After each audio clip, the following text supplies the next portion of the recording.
Buenos dias, chicos! Bem-vindo ao nosso momento Vamos Hablar de Espanhol.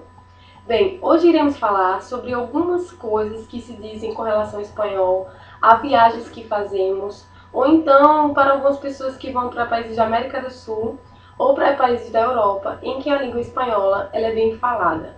Na realidade, vivemos hoje em um país em que duas línguas são necessárias, tanto o inglês quanto o espanhol. Mas hoje o espanhol se torna a segunda língua mais falada do mundo.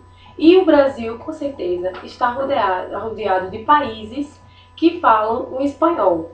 Tirando a Europa, que tem a Espanha, que se fala realmente o espanhol.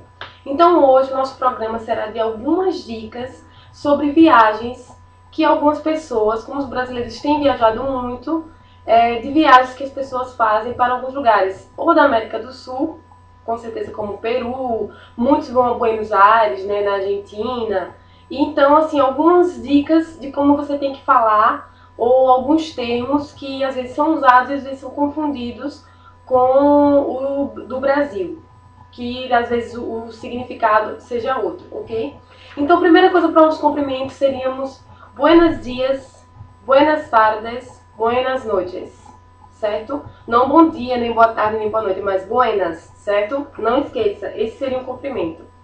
Com certeza, para alguns que vão pegar o voo e vão precisar saber falar em espanhol como pegar esse voo no aeroporto, poderíamos colocar a seguinte forma: qual é o meu número de vuelo, por favor? Ou então, qual é o meu número do voo, por favor? Vuelo, certo? Não esqueça. Essa dica para pedir no aeroporto. Para chegar no hotel, você também poderia saber como é que você poderia fazer uma reserva. E para fazer uma reserva em um quarto, você não diz reserve um quarto, mas sim em uma habitação, certo? Então seria o seguinte: olá, quisera hacer uma reserva em uma habitação. Ou então, oi, queria fazer uma reserva em um quarto.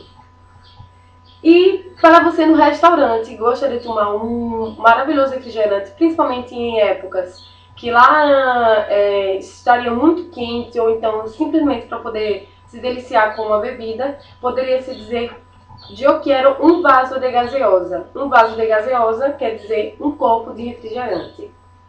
Mas para você que gostaria de comer um frango assado, você não poderia pedir frango assado, mas sim me trai um polo assado. Polo assado quer dizer me traga um frango assado para mim, certo? Esqueça. Frango assado é polo assado. Interessante, né? Bem, e se você que gostaria de uma sobremesa, no final de tudo, você teria que pedir da seguinte forma: que tomarão de postre?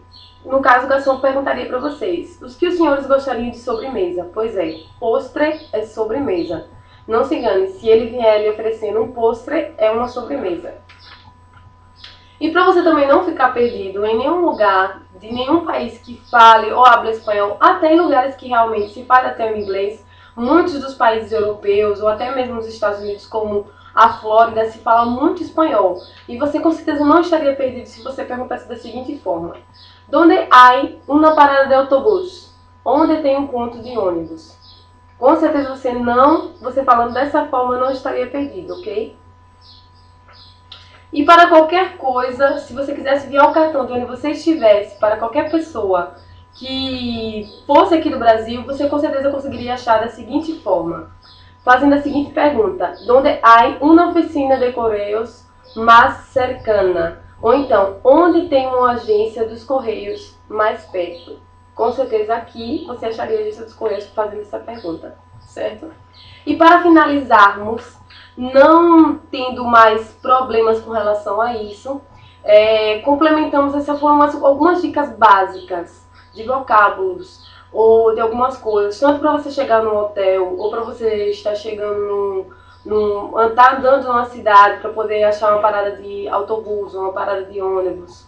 Qualquer situação, foram algumas dicas no restaurante para você estar pedindo algumas coisas que realmente são diferentes.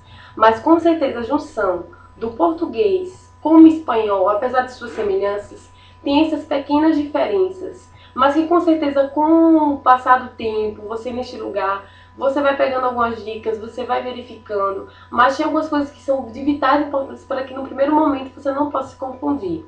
nós temos um site, que ele é o nosso site também de estudos, em que nós complementamos, ele é a base para a nossa interatividade.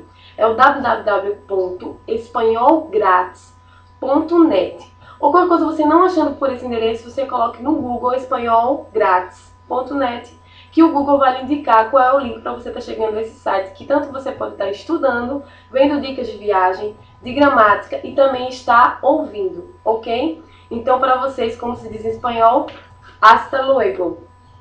Até mais, pessoal. Até o próximo programa.